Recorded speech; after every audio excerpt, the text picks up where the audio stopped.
Liver cancer গবেষণায় অস্ট্রেলিয়ার প্রাচীন মেলবোর্ন বিশ্ববিদ্যালয় থেকে ডাক পেলেন উত্তর 24 পরগনার বসিরহাটের গবেষক ছাত্রী শর্মী সর্দার। অনলাইন পরীক্ষা দিয়েই বাজিমাত করলেন বসিরহাটের কচুয়া আমটোনা এলাকার ওই কৃতি ছাত্রী। শর্মী চাইছেন লিভার ক্যান্সার নিয়ে গবেষণা করতে, তাই তার আশা একদিন এই গবেষণায় সাফল্য আসবেই। আসলে মানুষের জন্য কিছু করবার ইচ্ছে রয়েছে তার। শর্মীর বর্তমান বয়স 27 বছর, তবে তিনি ছোটবেলা থেকেই তার চিন্তায় নতুন কিছু করবার মানসিকতা পোষণ করে এসেছেন। এদিকে আবার ইসরায়েলের হিব্রু ইউনিভার্সিটি থেকেও নতুন কিছু করবার দিশা দিয়েছেন।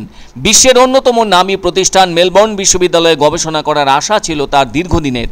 সেই মতো অনলাইনে পরীক্ষাও দেন তিনি, তাতে সাড়াও পান কৃতিছাত্রী শর্মী সর্দার। মূলত লিভার ক্যান্সারের মতো জটিল রোগ সরল করে মানুষের কাজে লাগানোর জন্য এগিয়ে যেতে চান তিনি। চলতি বছরের শেষের দিকে কোর্স শুরু হবে, তারপরই স্বপ্নের প্রতিষ্ঠানে যোগ দেবেন তিনি। মেলবোর্ন বিশ্ববিদ্যালয়ে গবেষণার কাজে সুযোগ পাওয়ায় যথেষ্ট উচ্ছ্বসিত শর্মী এদিন সাংবাদিকদের সামনে বলেন, এর আগেও তিনি ব্রেস্ট ক্যান্সারের উপর গবেষণা করে তাতে যথেষ্ট সাফল্য পেয়েছেন। এবার আরও বেশি করে সাফল্য অর্জন করতে এবং মানুষের পাশে দাঁড়িয়ে উপকার যেন করতে পারেন সে কথাই জোরের সঙ্গে জানালেন তিনি। মেলবোর্ন বিশ্ববিদ্যালয়টি প্রতিষ্ঠিত হয়েছিল 1853 সালের 22 জানুয়ারি। এখন ওই বিশ্ববিদ্যালয়ের বয়স 171 বছর।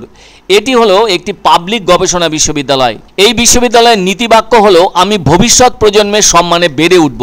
এই বিশ্ববিদ্যালয়ের মোট কর্মী সংখ্যা 10,514 জন। অস্ট্রেলিয়ার 4 প্রধানমন্ত্রী এবং 5 জন গভর্নর জেনারেল মেলবোর্ন বিশ্ববিদ্যালয় থেকে স্নাতক হয়েছেন।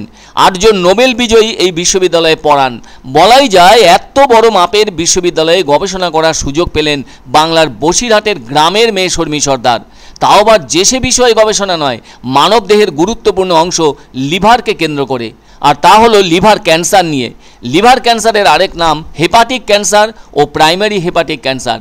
লিভারকে বাংলায় বলে যকৃৎ। যকৃৎ ক্যান্সারের উৎপত্তি যকৃতেই হয়ে থাকে। লিভার ক্যান্সারে বক্ষ পিঞ্জরের নিচের ডান পাশে দলা বা ব্যথা অনুভূত হয়।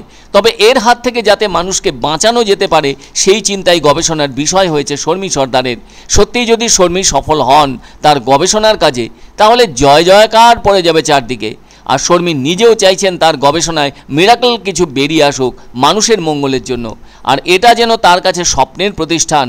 তবে এ ব্যাপারে শর্মীর প্রতিবেশীরা বলছেন, ছোট থেকেই পড়াশোনায় যথেষ্ট ভালো শর্মী, ফলে তারা চাইছেন এরকম একটা প্রত্যন্ত গ্রামের মেয়ে ওর গবেষণায় ভালো কিছু করুক। এ প্রসঙ্গে শর্মী সর্দার বললেন, বহুদিনের স্বপ্ন ছিল মানুষের জন্য কিছু করবেন, সেটাই এবার বাস্তবায়িত হতে চলেছে।